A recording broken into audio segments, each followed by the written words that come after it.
بسم الله الرحمن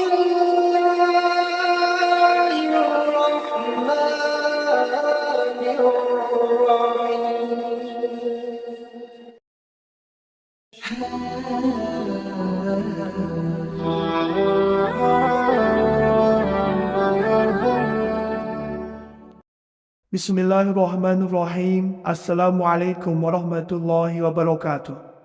Syukur Alhamdulillah kita bisa berjumpa kembali di channel Muhasabah Fiddin.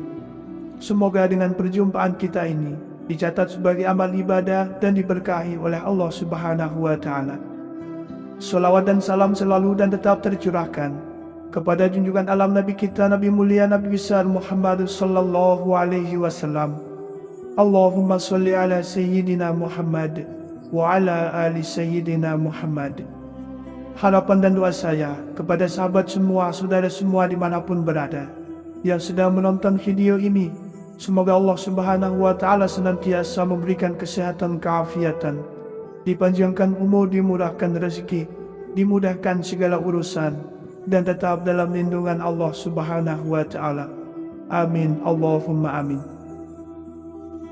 Sahabat beriman yang dimuliakan Allah, dalam sebuah hadis Rasulullah sallallahu alaihi wasallam bersabda, Rabb kita turun ke langit dunia pada setiap malam, yaitu ketika sepertiga malam terakhir. Allah berfirman, barang siapa yang berdoa kepadaku, niscaya aku kabulkan.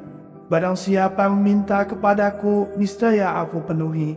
Dan barang siapa yang memohon ampun kepadaku, niscaya aku ampuni. Hadis riwayat Bukhari dan Muslim. Dari hadis ini diketahui bahwasanya waktu sepertiga malam begitu mulia dan istimewa. Siapa saja orang yang berdoa pada waktu tersebut, Allah Subhanahu wa Ta'ala yang Maha Pemurah akan mengabulkan. Siapa saja orang yang memohon ampun kepada Allah Subhanahu wa Ta'ala, maka Allah Subhanahu wa Ta'ala yang Maha Pengampun akan memberikan maaf dan mengampuninya. Maka beruntunglah orang yang menghidupkan waktu sepertiga malamnya dengan berzikir, berdoa, beristighfar dan salat tahajud, sebab akan mendapat kemuliaan yang sangat besar. Doanya dikabulkan oleh Allah Subhanahu wa Ta'ala. Sahabat beriman yang dimuliakan Allah, menghidupkan malam hari menjadi mulia sebab waktu tengah malam jadi salah satu waktu di mana doa dikabulkan oleh Allah. Terdapat sebuah hadis yang menyebutkan akan hal ini, di mana setiap orang yang meminta akan dikabulkan, baik permintaannya tentang dunia dan akhiratnya. Nabi sallallahu alaihi wasallam bersabda, dari Jabir ia berkata, saya mendengar Rasulullah sallallahu alaihi wasallam bersabda, sesungguhnya di waktu malam itu ada satu waktu yang tidak didapati oleh seorang muslim, di mana jika ia meminta sesuatu kebaikan kepada Allah, baik urusan dunia maupun akhiratnya, melainkan Allah akan mengabulkannya. Waktu tersebut ada di setiap malam. Atau kama qala alaihi salatu wassalam. Derajatnya diangkat oleh Allah. Allah Subhanahu wa Ta'ala akan mengangkat derajat orang-orang yang melaksanakan salat tahajud ke tempat yang mulia. Dalam Al-Quran surat Al-Isra ayat 79, Allah Subhanahu wa Ta'ala berfirman, dan pada sebagian malam hari bertahajudlah kamu sebagai suatu ibadah tambahan bagimu. Mudah-mudahan Tuhanmu mengangkat kamu ke tempat yang terpuji. Diterangkan bahwa di antara tujuan salat tahajud adalah agar Allah Subhanahu wa Ta'ala dapat menempatkan kita pada maqam mahmudan, di tempat yang terpuji. Yang dimaksud dengan maqam mahmudah ialah syafaat baginda Rasulullah sallallahu alaihi wasallam pada hari kiamat. Pada hari itu manusia mengalami keadaan yang sangat susah yang tiada taranya. Yang dapat melapangkan dan meringankan manusia dari keadaan yang sangat susah itu hanyalah permohonan dari baginda Nabi Muhammad sallallahu alaihi wasallam kepada Allah, agar orang itu dilapangkan dan diringankan dari penderitaan-penderitaannya saat di hari kiamat kelak. Orang yang melaksanakan salat tahajud akan diberikan tempat yang berbeda dari orang yang tidak melaksanakan salat tahajud. Sahabat beriman yang dimuliakan Allah, melaksanakan qiyamul lail merupakan salah satu wasilah kedekatan terhadap Tuhan dan sebagai penghapus terhadap setiap kesalahan yang dilakukan. Sebagaimana hadis dari Abi Umamah Rasulullah Shallallahu Alaihi Wasallam bersabda, hendaklah kalian melakukan qiyamul lail, karena hal itu merupakan kebiasaan para orang soleh sebelum kalian. Qiyamul lail dijadikan sebagai bentuk pendekatan hamba kepada Tuhannya dan sebagai pencegah dari perbuatan dosa. Namun perlu kiranya untuk diperhatikan bahwa setiap kesalahan yang diperbuat tidak serta-merta bisa terhapus dengan melaksanakan qiyamul lail.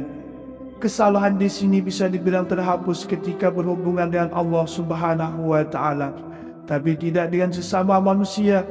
Artinya adalah kesalahan yang diperbuat saat pada kaitannya dengan hak seseorang, maka bisa terhapus ketika sudah meminta maaf kepada orang yang dibuat salah. Diberikan jaminan masuk surga. Orang yang melaksanakan sholat tahajud dengan penuh keikhlasan, maka akan dapat jaminan surga. Orang yang istiqomah melaksanakan qiyamul lail, maka akan masuk surga dengan tenang dan damai. Sebagaimana hadis yang disampaikan oleh Abdullah bin Salam, Rasulullah Shallallahu Alaihi Wasallam bersabda, ketika Rasulullah tiba di Madinah, orang-orang ramai mengerumuni beliau. Aku pun datang kepada beliau. Aku merenungkan wajah Rasulullah. Tampak jelas bagiku bahwa wajahnya bukanlah wajah seorang pendusta. Dan hal pertama yang aku dengar dari ucapannya, wahai manusia, tebarkanlah salam, berikanlah makanan dan sholatlah ketika orang lain sedang tidur. Niscaya kalian akan masuk surga dengan selamat. Mendapat kehormatan di dunia maupun di akhirat. Sahabat beriman yang dimuliakan Allah, berdasarkan hadis dari Sahal bin Sa'id, Rasulullah Sallallahu Alaihi Wasallam bersabda, Jibril datang menemui baginda Rasulullah dan berkata, wahai Muhammad, hiduplah sesukamu karena sungguh engkau pasti mati. Berbuatlah sesukamu karena sesungguhnya kamu akan mendapat balasan dari apa yang kamu perbuat. Dan cintailah sesukamu karena pasti engkau akan berpisah. Ketahuilah bahwa kehormatan seorang mukmin adalah mereka yang melakukan qiyamul lail dan tidak tergantung hanya kepada orang lain. Dijauhkan dari laknat Allah. Allah Subhanahu wa Ta'ala akan memberikan kebaikan kepada orang sholat tahajud di sepertiga malam, sebab orang tersebut dengan sabar menjalani waktu untuk berbanyak ibadah dikala orang yang lain tidur. Siapa yang mementingkan Allah Subhanahu wa Ta'ala, tentunya juga akan dipentingkan oleh Allah, sehingga orang tersebut jauh dari segala keburukan dan jauh dari laknat Allah Subhanahu wa Ta'ala. Dalam Al-Quran surat As-Sajdah ayat 16-17, Allah Subhanahu wa Ta'ala berfirman, lambung mereka jauh dari tempat tidurnya, sedang mereka berdoa kepada Rabb-Nya dengan rasa takut dan harap, dan mereka menafkahkan sebagian dari rezeki yang kami berikan kepada mereka. Seorang pun tidak mengetahui apa yang disembunyikan untuk mereka, yaitu bermacam-macam nikmat yang menyedapkan pandangan mata, sebagai balasan terhadap apa yang telah mereka kerjakan. Mendapat sanjungan dari Allah Subhanahu wa Ta'ala. Allah Subhanahu wa Ta'ala memuji hambanya yang senantiasa beribadah di sepertiga malam terakhir, sebab Allah Subhanahu wa Ta'ala amat menyukai amalan tersebut, sehingga orang tersebut selalu berada dalam petunjuk dan mendapat jalan untuk terus berbuat kebaikan, serta jauh dari segala keburukan, baik itu keburukan di dunia maupun di akhirat kelak. Al-Allamah Ibnul Qayyim rahimahullah mengatakan, cobalah renungkan bagaimana Allah Subhanahu wa Ta'ala membalas salat malam yang mereka lakukan secara sembunyi dengan balasan yang Ia sembunyikan bagi mereka, yakni yang tidak diketahui oleh semua jiwa. Juga bagaimana Allah membalas rasa gelisah, takut dan gundah gulana mereka di atas tempat tidur saat bangun untuk melakukan salat malam dengan kesenangan jiwa di dalam surga. Dijauhkan dari penyakit hati. Sahabat beriman yang dimuliakan Allah, banyak orang yang memiliki penyakit hati dan merasa tidak puas terhadap apa yang didapatkan di dunia, selalu merasa kurang dan menuruti hawa nafsunya.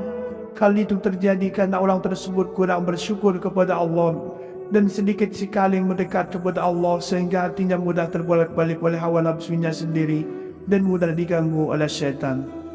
Dalam sebuah hadis diterangkan, bila Allah mengumpulkan semua manusia dari yang pertama hingga yang terakhir pada hari kiamat kelak, Maka datang sang penyeru lalu memanggil dengan suara yang terdengar oleh semua makhluk. Hari ini semua yang berkumpul akan tahu siapa yang pantas mendapatkan kemuliaan. Kemudian penyeru itu kembali seraya berkata, hendaknya orang-orang yang lambungnya jauh dari tempat tidur bangkit. Lalu mereka bangkit, sedang jumlah mereka sedikit.